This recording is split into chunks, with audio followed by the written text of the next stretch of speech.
But my name is Nick Ezzo. I'm the VP of Marketing and Host Analytics. I'm very pleased to be here. This is the second time I've moderated for my friend Nate Shed. Great organization. TLU, Talent Loves Us. Awesome. So let me introduce my distinguished panel. Right next to me is JT Trollman, who's from Facebook. In the middle here is Megan Timoney from Inkling. And then all the way on the far, I guess, my right, your left, is Thomas Schlichter from Salesforce. And once again, thanks for having us here, Thomas. Design, being a designer. I'm not a designer, I'm not a UX designer, I'm not a graphic designer, but I'm a marketing person, and UX design and marketing have one thing in common, and that is that it's one of those disciplines where everybody in the company feels like they can do it. Everybody thinks they're a designer. Everybody's got an opinion, everybody's been to a website, and it's you've got a whole audience of people, including the people in the mailroom and the CEO's office. Everybody wants to tell you how to do your job.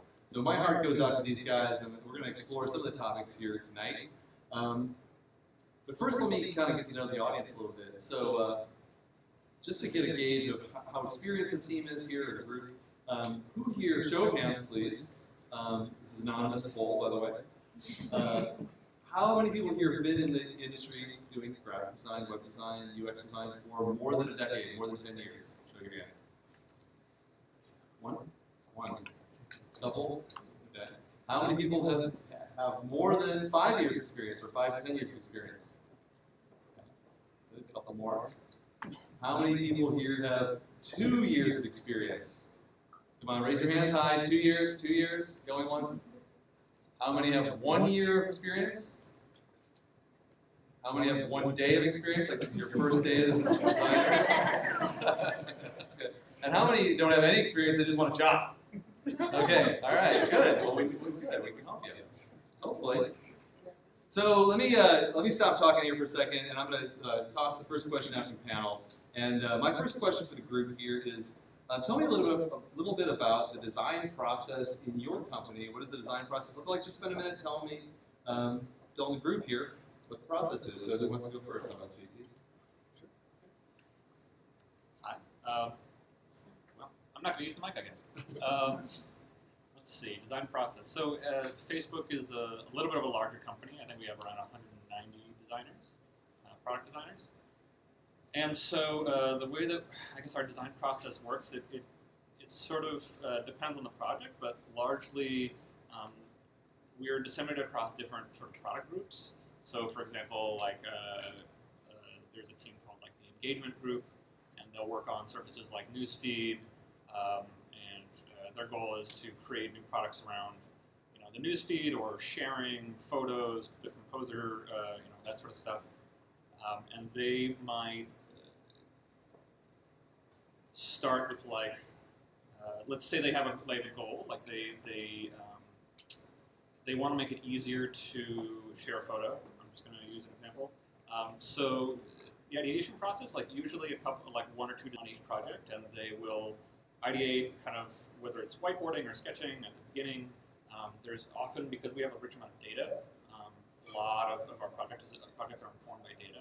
So we'll work with user research initially to sort of gather information about maybe how people are currently using the product, or maybe we need research outside of just Facebook. And so we'll look at that as well and see like how do people perform this certain behavior already, like without using Facebook.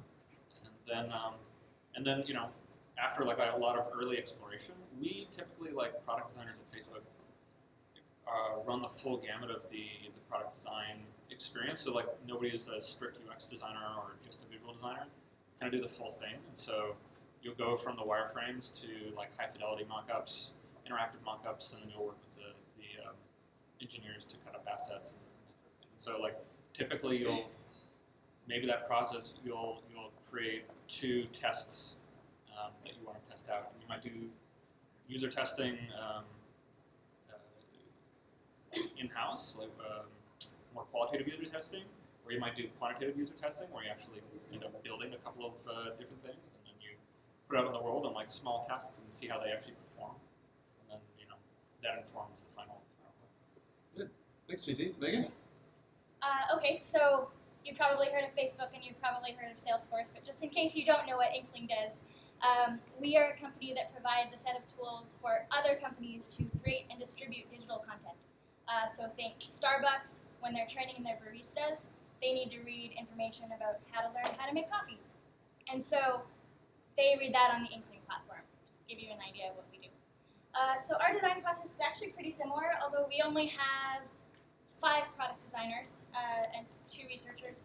So it's a small team. Each team is distributed within a set of squads that are based on different product functions. So we've got a workflow squad, we have workflow and collaboration. We've got a import-export squad, a reading experience squad, and an authoring squad. And so we have a designer sitting in each of those squads, and the squads comprise a designer, a PM, and a bunch of engineers, as well as a researcher and a client solutions liaison, so somebody who actually works with the customers to implement their content projects.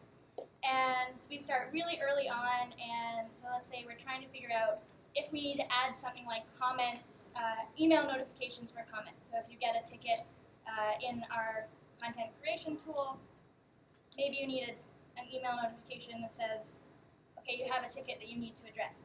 So we would go to our customers and we say, well, how would you do that now without our tool?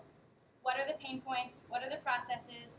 What do you wish you could do if you could just wave a magic wand? And we gather all of that information first, and then we take that back to the team, and we start ideating, trying to come up with some solutions. We often will do a design sprint as a group, 2 or 3 hours in the morning, where we'll do big brainstorms. We'll do something called Crazy Eights, where you're timed and you have 30 seconds to come up with an idea, and then you rest for 10 seconds and you do that 8 times on a sheet of paper as a way to just get a whole bunch of ideas out without self-censoring. And then we whittle those down to some good ideas, ones that we think could actually fly, and then we do a more in-depth exploration of that in teams, and then the ones that sort of bubble to the top there go into some early stage mock development, which we then put directly in front of the customers to get feedback, and it'll go through that probably 4 or 5 customers to validate that we're going in the right direction. A lot of the time we're not, and so we have to go back and make some changes, and then we'll test it again, until we get to a point where we feel like, okay, we know what we need to build, and we know how we need to build it, and then it'll go to the engineering team, who's also involved in this process, to build it out. And then once we've built it, it then also has to go back to the customers, and we'll double check and make sure that the product is functioning the way it is. And that's a really good way to catch bugs. So we really take the customer voice into consideration as designers, and that's a really big part of our process. Cool. Thanks, Megan. Thomas?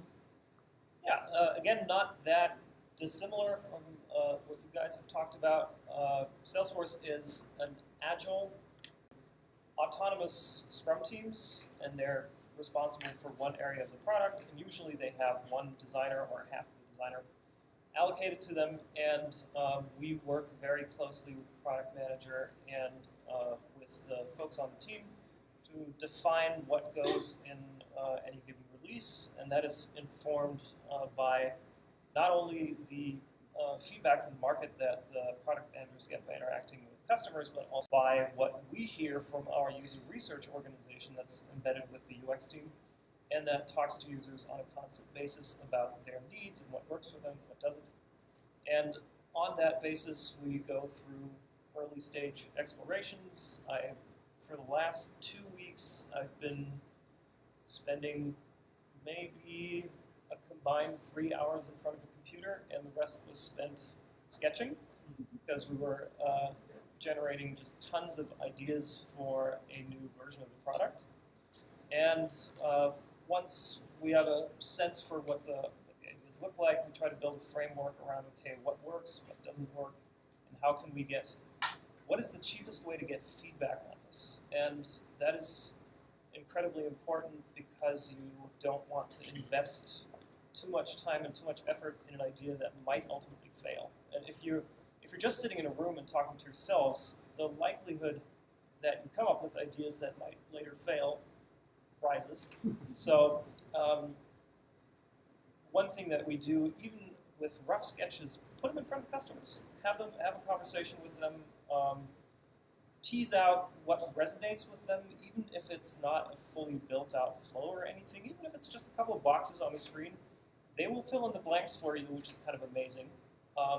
And they're not shy about giving you feedback on kind of early and rough drafts of your ideas. And very quickly, you kind of whittle down to a set of core things that you want to develop in higher fidelity, and then we go to mock-ups and test those again, and eventually go into development with that. Good. It sounds like there's a lot of process that goes into that. You're listening, or you're listening to the voice of the customer. You're doing testing. You're doing trying to figure out what people are doing offline to solve this problem. Is there a common theme there? And but I have to believe that at some point, the big guy or woman in the corner office wants to see the design, right?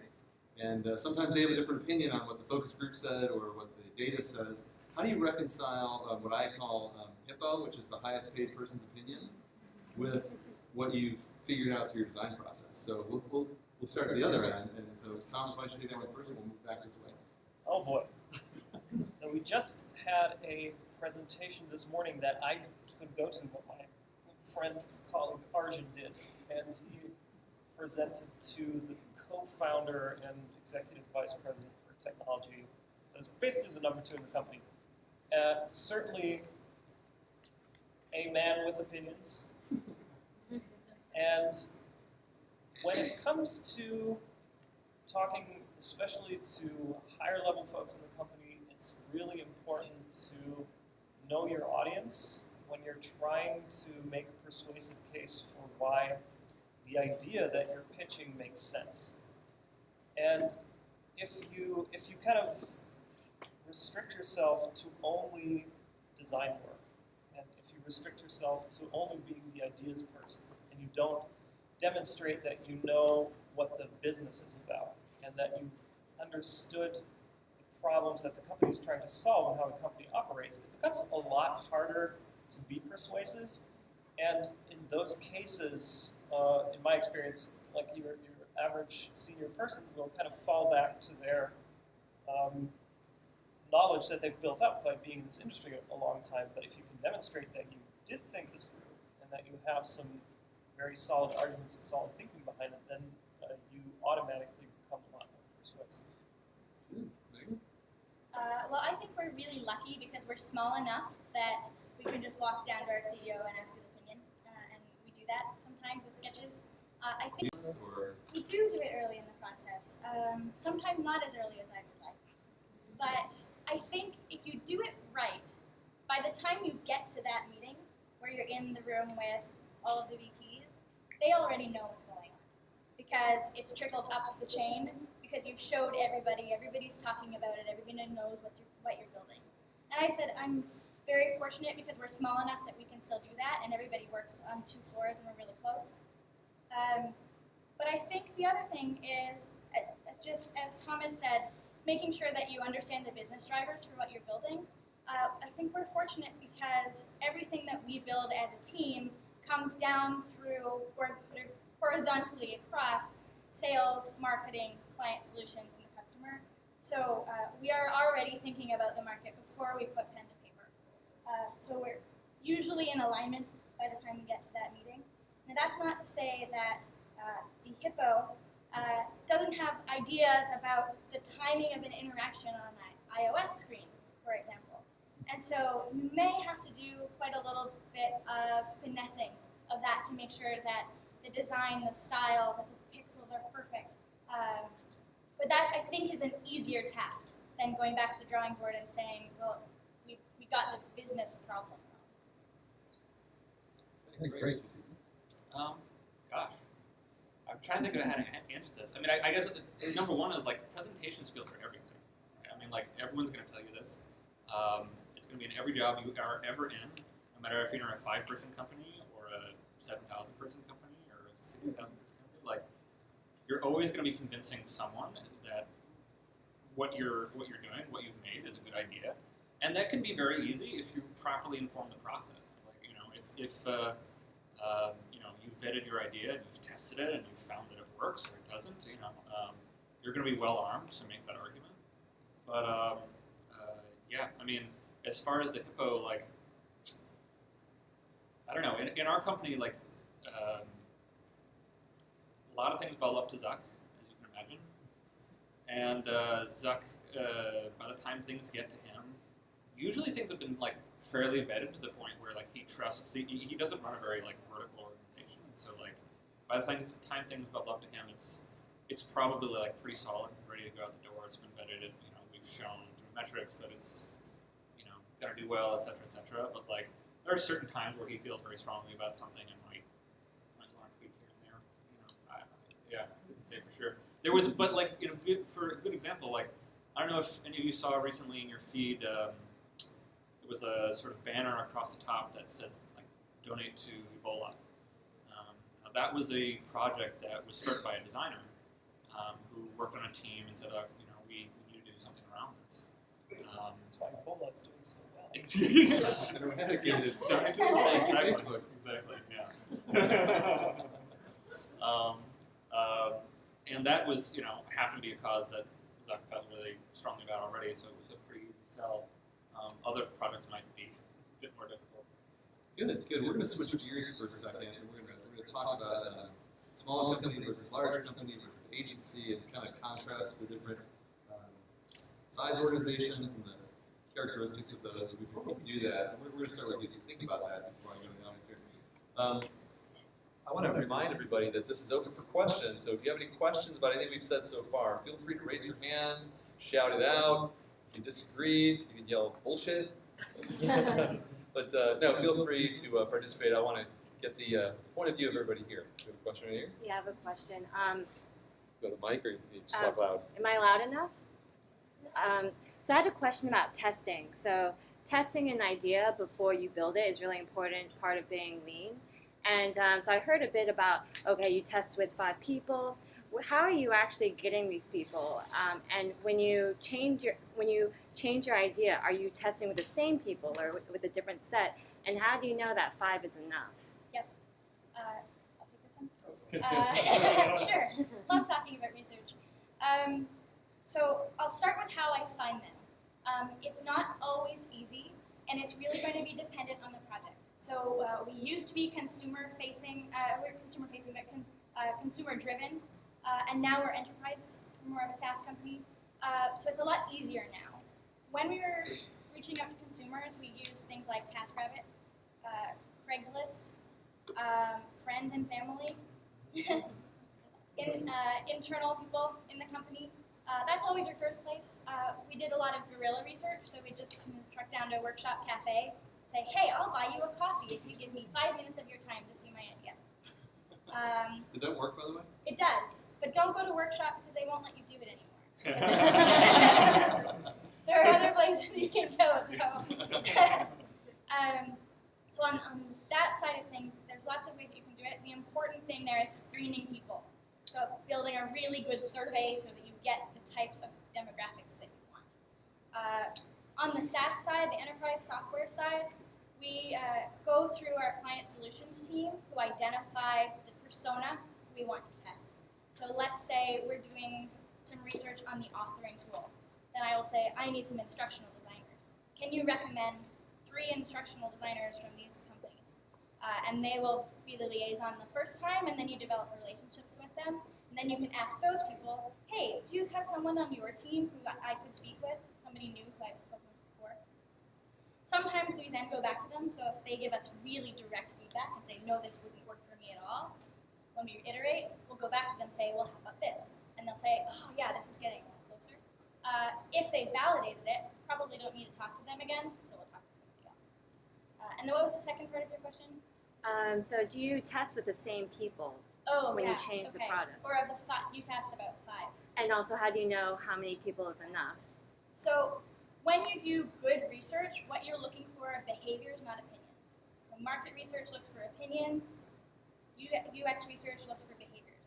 If you're doing opinions, you need 1,000 people roughly to be statistically significant because everybody's opinions are different. Right? If I ask you what your favorite food is, because that's your opinion, Pizza. okay. Sushi. Everybody's going to to be different, right? But cognitively, humans are actually very similar. And so you can get 80% of the way with 5 people, and that's been shown time and time and time again. So as long as you're testing the right things and you're looking for behaviors and not opinions, you can get away with roughly 5 people. Yeah. Interesting. So you talked about personas a second ago. We're going to go to this agency versus large company, small company in a minute, but I want to explore this idea of persona while we're talking about it. So how many different personas do you have in your, when you're testing? Is it 3, is it 5? So we'll go with you, and then I want to figure out, after Megan, like, what kind of personas do they have at Facebook? You have different personas at Salesforce, and what kind of persona testing do you do? Each squad, so each slice of the product has roughly 2 to 3 personas. So for example, on the learning side, we have the teacher and the student persona, for example. On the authoring side, we might have the reviewer and the author. Those are the kind of personas. Roughly 2 to 3. And usually when you're testing, the first thing is to figure out, okay, who's the most important person to talk to? How are they going to be representative of the behaviors that I'm looking for? Cool. JT, how about personas on Facebook? There must be millions. I don't know. Yeah, I mean, I think we structure things a little bit differently just because we have so much data that we end up kind of building first and then testing. And so we don't run a lot of stuff through personas. Okay. We kind of, we build things and we run things on like, a 1% test is still a lot of people. How many users does Facebook have today? 1.36 billion. So I can't even do 1% of it. It's a lot. Yeah, it's a lot. Yeah. So yeah, I think we're lucky in that. Although in the past probably 2 years, we've tried to tone that down a little bit, just because in the past, like, caused a lot of user thrash when you would test things on 5%, 10% of users, and those 10% of users would They would think all their friends hate him. yeah, they would have a very different experience. We started tracking a metric called user trust. I heard about this. Yeah. And that was actually performing pretty poorly when it came to testing. Yeah, so we try to do a little bit better with that. But yeah. I'm envious. Yeah. We have that many people. It's crazy. I mean, previously I worked at a 5-person company. I had a little startup for about 1.5 years, and we did just the guerrilla stuff. We ran into cafes, on the street, etc. Cool. What about personas, Thomas? Salesforce. I find personas are sort of a tricky subject. They're incredibly easy to get wrong, and sort of become these comic-like figures that you can project all kinds of things on if they're not incredibly well done. And we've had a set of personas that we were using maybe 2 years ago, but we found that it's actually much more helpful for us to just constantly try and be in touch with real people. And especially because the gamut of people that use Salesforce varies so wildly. I mean, it's enterprise software. That means companies buy it for their employees. And that company could be a startup in San Francisco, but it could be a grain dealer in the Midwest. And trying to capture these differences in personas is incredibly difficult. So to your point about finding the right people to talk to, having the right mix of profiles in your database of research participants helps give you the right amount of diversity and the right amount of perspective, so that the designs that you run by them are actually solidly validated. I think personas is a loaded term. It could mean a lot of different things to a lot of different people. We used to use user stories, so the user does X. Now we use job stories. I don't know if you've read anything about the job story, but it's more driven by the motivation of the action. So really about what is the trigger that gets the user to perform a task. And so then we look for people who need to perform that sort of task. So the trigger could be, I need to make an edit in the content that I'm creating. Okay, well, we need to find people who need to make edits in the content that they're creating, or need to tell other people to make edits in the content that they're creating. But I think we brought up regional differences, and that's so critical, because I think we're in a big bubble here, and it's really important to design and to talk to people who don't live here. I think that's we've been working on some features more for like emerging markets recently, and going to countries like India and Indonesia, and like having those sort of like, we don't necessarily do personas, but we do like interviews with real users, and then are presenting those user stories to people constantly to be reminded of like the actual people using the product, because it's very easy to get lost in the bubble of San Francisco and end up designing for your buddy instead of for Good. So you mentioned a minute ago you worked for a small company, 5-person startup. Was it an agency that you had founded, or was it? That was a startup. That was like a product. So you worked for small companies, large companies, and agencies. So tell me about the differences between the 3 different experiences you had. In 30 seconds. Yeah. So I worked at a 20-person agency. I worked at a 500-person agency, IDEO, and then I worked at I had a little 5-person startup. I guess like pretty wildly different. I don't know.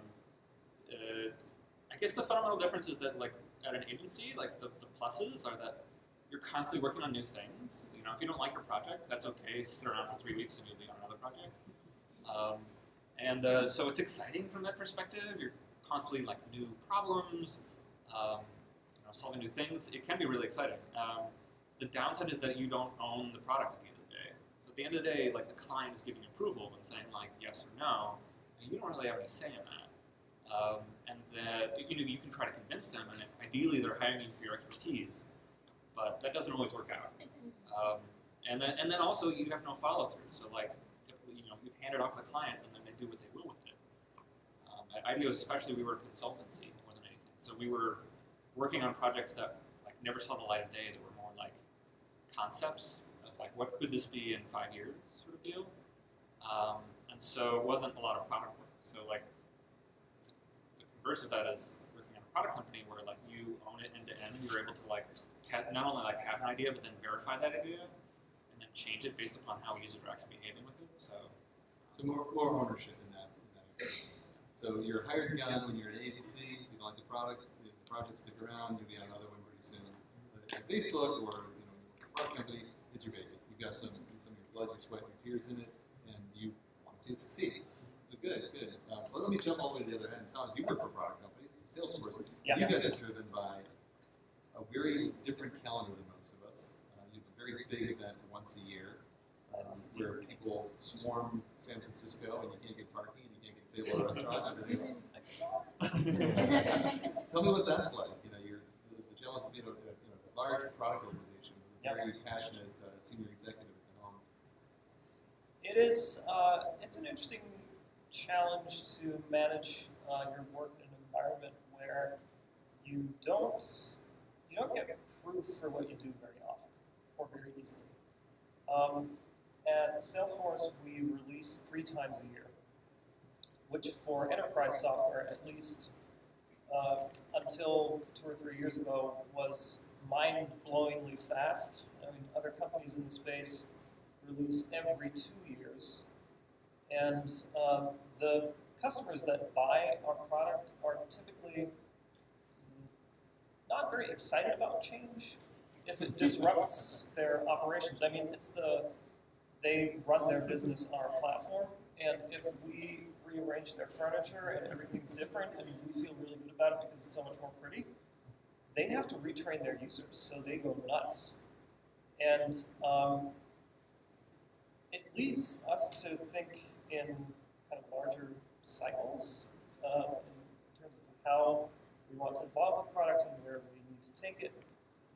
And it's interesting that the company's vision is sort of delineated by these 1-year marks. So what are we going to show at Dreamforce? What's going to be the story of Dreamforce? And it's an interesting constraint. What's nice about it is that you really have an opportunity to think of your product in terms of the story, which is an incredibly productive way of conceiving of it. Because you want to be able to deliver something that's coherent, something that fits well together. And while it's a bit of a curse sometimes that we don't release more often, it's also a blessing in disguise that we have the opportunity to small companies, agencies. So tell me about your experience and contrast that a little bit. Sure. So I have worked for a 6-person agency, and then around 120, but no large companies. So my experience is a little bit different. With a small company, it was very easy to have everybody know what was going on all the time, because we were all in the same room. And if you were on the phone with a customer, everybody could hear the call, so you knew what was going on. When I transitioned to a larger company, my role as a designer is often the transfer of information.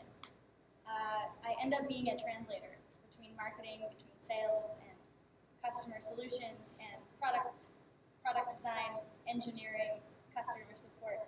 It's really about making sure that everybody knows what is going into the product, what the changes are going to be to the product, how we're going to build it, getting everybody's input. So in a larger company, I find that I spend a lot of my time running around, talking to people, and not a lot of time sitting at my desk designing. But I think that it's a really critical part, right, is that as a designer, you're a strategist, and you're always using your presentation skills. Like, I think that that's dead on, that you really have to know how to sell your product, sell the thing that you're designing. And I would also agree that at an agency, you get really wrapped up for 3 or 4 weeks in a project, and it is your baby, and then you have to adopt it. It has to go away, and often it will die. And that's really sad. I know, it's heartbreaking. So I love working in-house because I get to see a product from the very early stages of just this spark of an idea to, wow, it's out there and all of these people are using it and giving us feedback. So I much prefer the in-house experience. Cool. I want to explore that a little bit. I want to talk about in a minute. Good question here. So we'll talk about it in a minute. I want to hear about those kind of stories about the designs you're most proud of, but I also want to hear in a minute about abysmal failures of UX design where you thought this was an awesome idea and it turned out to be dead wrong, fell flat on its face. So more on that. Question in the back. Sure. I work for a company that is SaaS-based, but we are like white label. So I know you guys come from different backgrounds, but how do you prioritize or kind of balance between keeping your own platform, like all your user experience, to very kind of standardized forms versus when you have a lot of very demanding customers that want customizations, they want to be special, they want to be unique, and then you're kind of forced to like do a lot of customization, and by doing that you have a lot of maintenance that you have to do. Like, how do you guys kind of balance between the needs of your customers versus the need of your platform and keeping consistent in everything? How did you enter my dreams? That's what I struggle with every day. Yeah, I mean, Salesforce is a good example of that because it is truly a platform company. And if you attend Dreamforce and see what people are doing with Salesforce and how they're using it, it's pretty mind-blowing. Just the range of different things that people do, and they customize the hell out of it, and they really make it their own. And it creates a situation for a designer where your room for maneuvering is smaller than if you could control the experience entirely. There are a lot more constraints that you need to consider. And that can sometimes be a little frustrating. But again, it comes back to realizing as a designer that you have to think about the business holistically. And if your company basically thrives and survives on things like customizability, it can find the spaces that make the experience that you can control awesome, and try to be a good steward of the customized experience that people build themselves by giving them best practices, by helping them not basically shoot themselves in the foot, which is a huge design challenge in and of itself. Yeah, I think documentation is key, and one of the things that we do is work very closely with our documentation specialist to ensure that if the platform is extensible, that you have the right way to tell people how to make it extensible. I think what I would say, figure out the core principles of your brand and what the brand means to you. And then make sure that you stay true to that and consistent with that, and build a platform that can hold up to other people building on top of it, with the understanding that they are going to do weird things with it. They are. It's just going to happen. But as long as your core experience is true to your brand, I think you're going in the right direction. With that?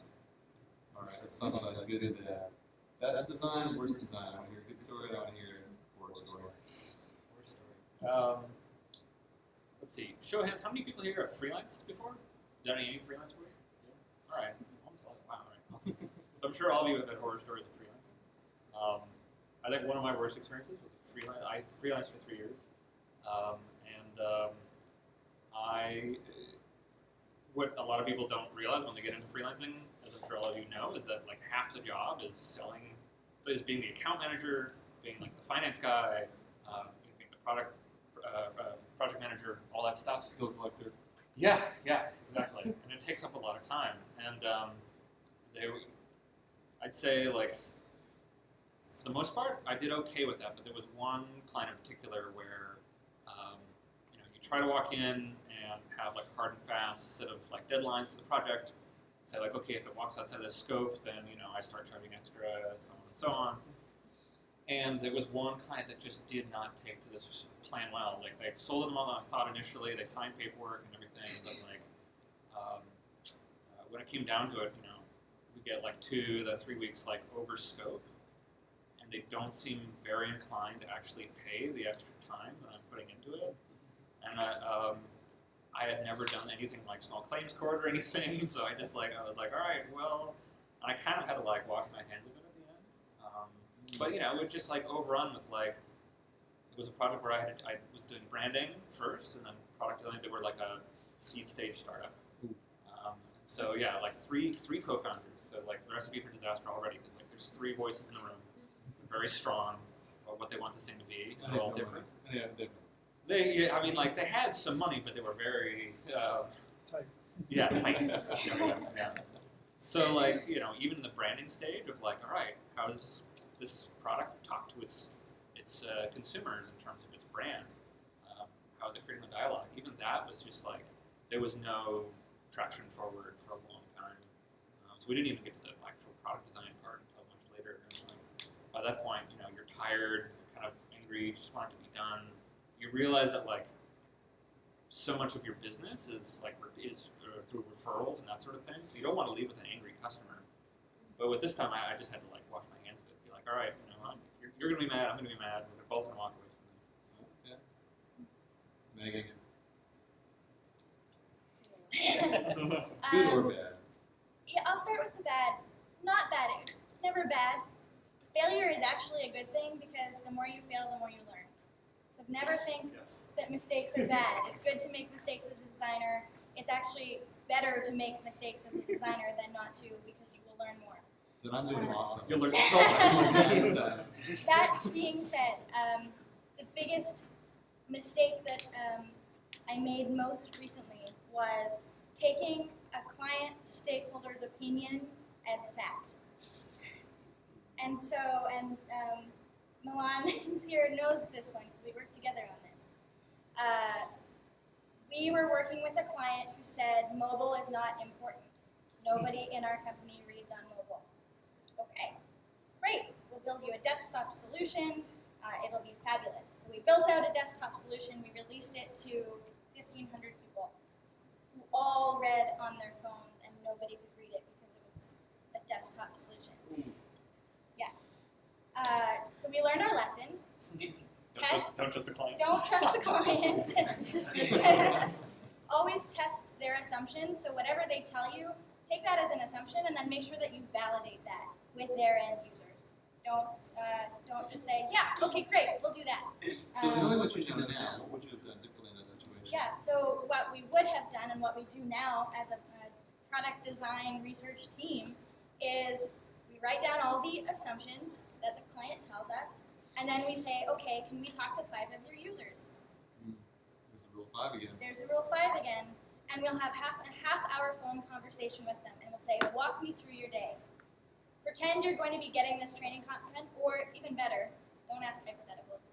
Last time you were reading your training materials, what did you do? Walk me through that process. And then you can see those behavioral patterns. So you anchor it to something in the past that they actually did. So they're not imagining what it would be like, they're remembering what it was like. Yeah. Yeah, people are a lot less likely to self-censor or to make things up if you ask them about a past experience rather than if you ask them, well, what would you do? This goes back to the clients who liars, right? No. I'll put words in your mouth. Yeah. All right, we'll strike that one from the recording. Thomas, the good, the bad. The not so good. If you work in a large organization, like 10,000 people, 12,000 I think now, and 2,000 developers, lots of layers, it can sometimes be difficult to move things along and to get a lot of people excited about what you're doing and getting the traction to do it, especially if the idea that you're trying to push is somewhat different than stuff that's been done before. What I learned is the wrong strategy to tackle that is to give something a dumb but memorable name. Because dumb and memorable names stick. And everybody starts using them all of a sudden. And everybody thinks they know what you mean when really they don't. And all of a sudden you find yourself kind of getting third-degree hearsay from other people about that thing that you're designing that's going to totally either revolutionize or ruin the company. And it's incredibly difficult to get that dynamic under control again. And the one thing that I would recommend in that regard is to, and again, this comes back to presentation and internal selling, whatever you do, have an incredibly solid pitch, an incredibly solid framework for what your idea is really about before you sort of put it out in the world and let it run wild. Ideally, if you can send out the pitch with the idea, and if it's a 5-slide slide deck that people can read through, so that everyone has the same kind of basis of understanding what this thing's about, your life's going to be a lot easier. Good. How are we doing on time, Nate? A couple more minutes. Got time for a question in the audience? I have a question about the design cycle. I'm wondering how long is the actual typical design cycle that you usually practice, and what percentage of that is broken down into ideation, wireframing, prototyping, and how does user testing kind of integrate at each step of the way? You guys have any hard and fast? No. Yeah, it's hard to so nail it different. down. Yeah. Yeah, I mean, it could be anywhere from a week because we need to change a button to 3 months because we have to build a new product. I mean, Or a year because we have to build a new product. Right? Yeah. yeah. I mean, I've worked on projects that are like 2 weeks and actually don't involve any user research or anything. Like we kind of have data already to inform it, and we just sort of like knock it out. I've worked on projects that are like part-time but over like 6 months, and there's a lot of testing involved. Like I'm part of an effort called the Facebook Interface Guidelines, or what's called FIG. So it's like the common components that every product uses, like everything from buttons to like list style elements to secondary navigation and like animations, all this stuff. Because you can imagine, like if there's a ton of different teams that are all building their own thing, like you don't want them all to look and feel different. So you end up building like a common core of components that everyone can use and not reinvent the wheel all the time. But these components we have to test and make sure that like they're actually as good or better. Like this button like might look better, might take up like less memory or whatever, but it's not it doesn't perform as well. And then you have to like be okay with that or make it better, or so on and so forth. And then like it might perform differently on different surfaces, and so like it's just it can take a long time to do large scale projects like that. And in terms of hard and fast rules around kind of where do you spend your time, I think that will inevitably vary by project, but the one thing that I've learned is in Agile methodology, there's a sort of, they have all these mantras, and one of them is defer decisions to the latest responsible point in time. And it's sort of counterintuitive, but it's actually really interesting to think about it that way. 90% of your time should be spent throwing stuff away. So you need to be trying and trying and trying all the time before you get married to an idea that may or may not work, because it's infinitely harder to let go of an idea than to come up with one. And how I have structured my practice is to stay low fidelity as long as I can responsibly can, and try to get information or try to get throwing stuff away. Yeah, I think one of the mistakes that I see junior designers make often is getting too attached to things too early. And I think you develop a thicker skin as you go through the process more and more, and you have to kill more and more of your babies. And so I think that's the whole point of keeping it low fidelity. You're less likely to get attached to some scribble on a piece of paper than you are something that you've painstakingly fixed every pixel. And so the more that you can test those scratches on the paper and throw them away, the better. Another question? Or we- go ahead. Yeah, just kind of bouncing off what you just said, I'm wondering, what do you think are the 3 best or most important qualities of a product designer at whatever stage, be it junior, senior? So the question, what are the 3 most important qualities Yeah. at any stage of experience of a designer? Definitely like communication skills, number 1. The ability to, as far as Kill Your Babies is concerned, to not take your work too personally. They understand at the end of the day, you're building for an end user, another person, a set of people, that you're not building for yourself. So keeping that in mind. And then, third quality.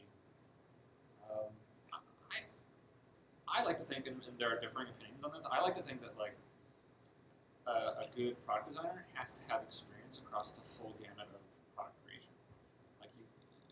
I think there are certain areas of the industry, like a lot of companies in New York, who are more media focused and have that background, who are used to siloing their design departments into okay, you're a UX designer, you're a visual designer, and never the twain shall meet. And you just do a handoff. And I think if you, just my opinion, if you work your entire career like that, you end up seeing a very limited scope of what the full design process is. So just I think there's a famous story of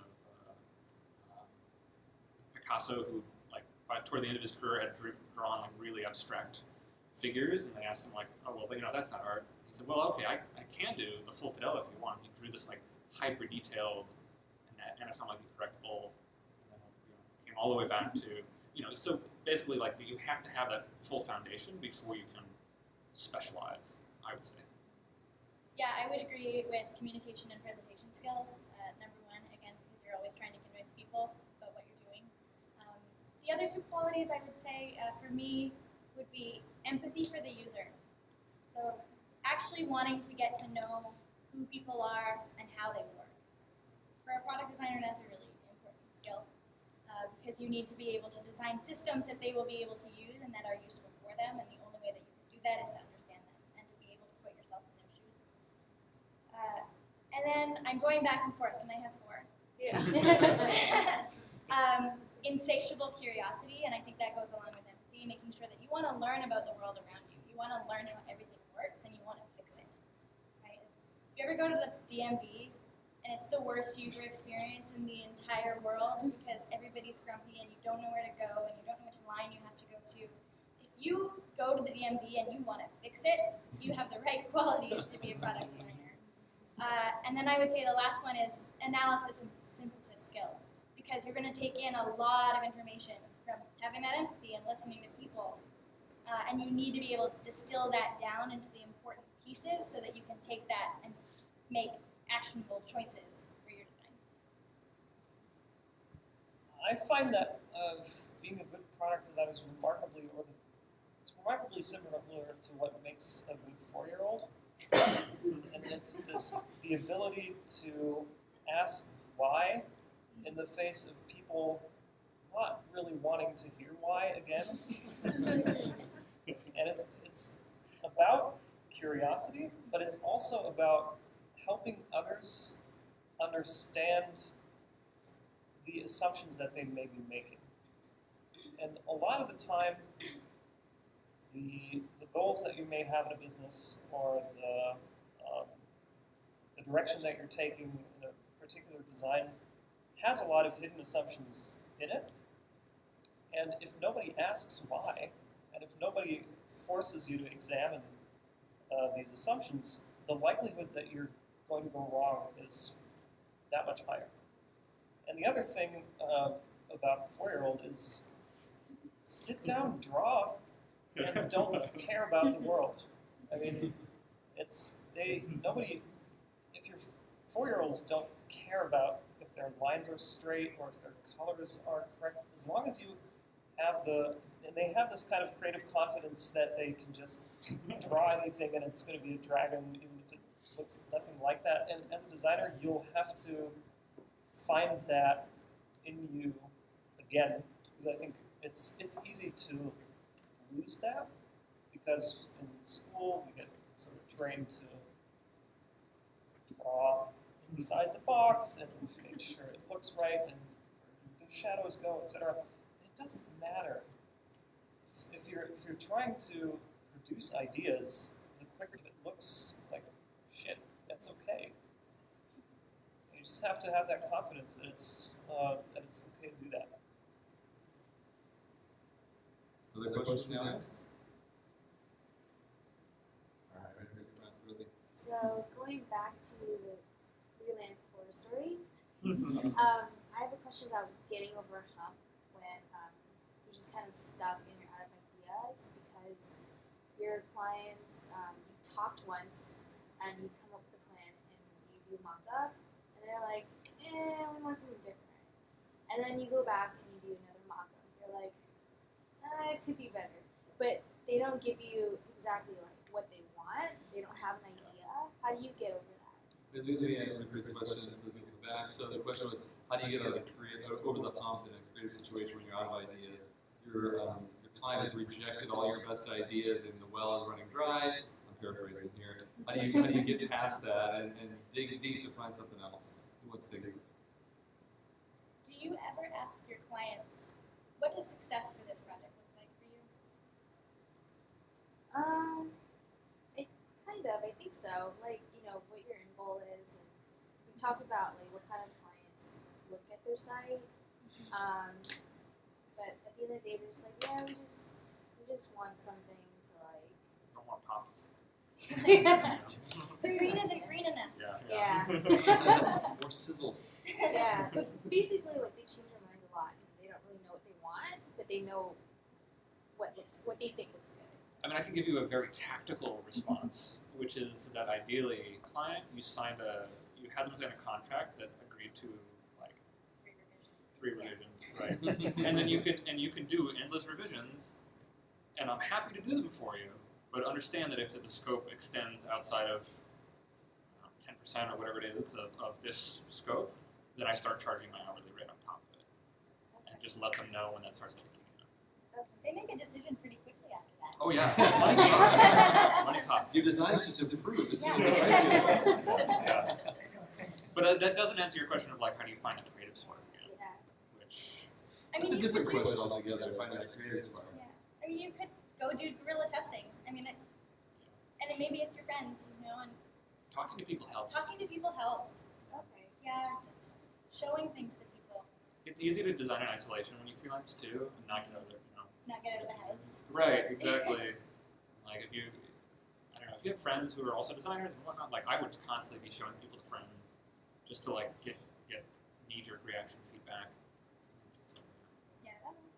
And friends, you can ask them what's not working, and they can help pick it apart and figure out, okay, these are the qualities of this piece of work that are really good. Let's keep that, and then let's build out from there. Okay. I was just thinking of the revenue stuff. Well, I've been in the fortunate position of never having had to work alone. So and we in our design team, we just all sit next to each other, and I just tilt my monitor and ask someone for feedback. And the thing that I've had to learn is to do that when I even feel sort of the well might run dry in an hour or so, because it's easy to get stuck and then fight with yourself because you want to figure it out and you're smart and you can do it, and somebody else can just walk by and say, "Oh, that's totally wrong with it," and you weren't able to see that. So I would echo that. It's, yeah. What about Get getting some feedback distance from the all the work, time. like walking away from it and coming back, getting some space and distance? Does that help out? Yeah, I mean, I think I agree. Talking to people is the best way to do it because someone will inevitably say, "Oh, you just need to." Yeah. Oh, And I smack my head every time. yeah. Yeah. Why didn't Of I course. think of that? Yeah. Plus, talking to people looks like work. All right, why don't we end with one last question? I'll throw it to the audience, to the panel here, to the audience. Like, give me one piece of advice, or two, or three, but one for designers here. What's one piece of advice that they can go, something actual they can go do to become the great designer they want to be? Advice. Maybe you already gave it, Will. If you feel like you're not good at something, just do it regardless. Over and over again, it'll hurt your ego in the beginning, and it'll get better. I mean, you can overcome almost, maybe not a lack of talent, but almost any lack of experience by trying and by practicing. And it doesn't have to be high stakes. It can just be a little practice that you have on the side. Like if you're bad at circles, I'm terrible at circles. My next project is going to be to draw 3,000 circles. And I kind of timed that home. That's probably going to be like a week's worth of sitting at my desk for half an hour every day, producing 300 circles. And I'll just look at day 1 and day 7, and I'll see, hey, that's looking a lot better. And you just need to take it a day at a time and allow yourself to grow slowly. My number one piece of advice is listen. Listen to the people you're talking to. Listen to the world around you. Look for pieces and sparks of inspiration in everything you do. Keep a journal, an Evernote file where you have everything that inspires you or designs that you want to get to, and really just take everything in and be a sponge. I would say like the empathy that we talked about for your users also extends to the people you're working with. And I'm saying that by way of saying, try to know a little bit about everything. You don't have to be an expert in everything. That would be exhausting and never getting sleep. But like, for example, I'm by no means the best coder, but knowing a little bit of front-end development got me a long way in terms of being able to communicate with the engineers I work with, in terms of like knowing like what's possible. Knowing a little bit of project management helps me communicate really effectively with like my team. All this like that empathy just helps you collaborate better, makes your whole lives easier. It's gonna and it also takes swallowing a certain amount of pride because you're not going to be good at everything. And I'm still a terrible front-end developer, but I know enough to know what's possible. That's often enough for a lot of things. And don't tie your sense of self-worth to the designs that you create. Because that's just it's an awful spiral to go down. And it's what you're producing. And so I think as long as you can distance yourself from that, that will help you not care as much about what people think of you, which is just anathema to a designer. It'll paralyze you if you worry too much about that.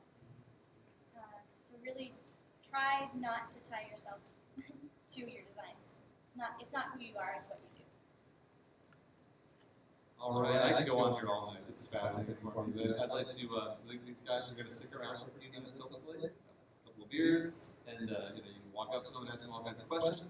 On behalf of TLU, I would like to thank Salesforce for having us here. I'd like to thank our panel, Thomas, Megan, and JT. Thanks, everybody. We had a great night. Let's give it a round of applause for Kat.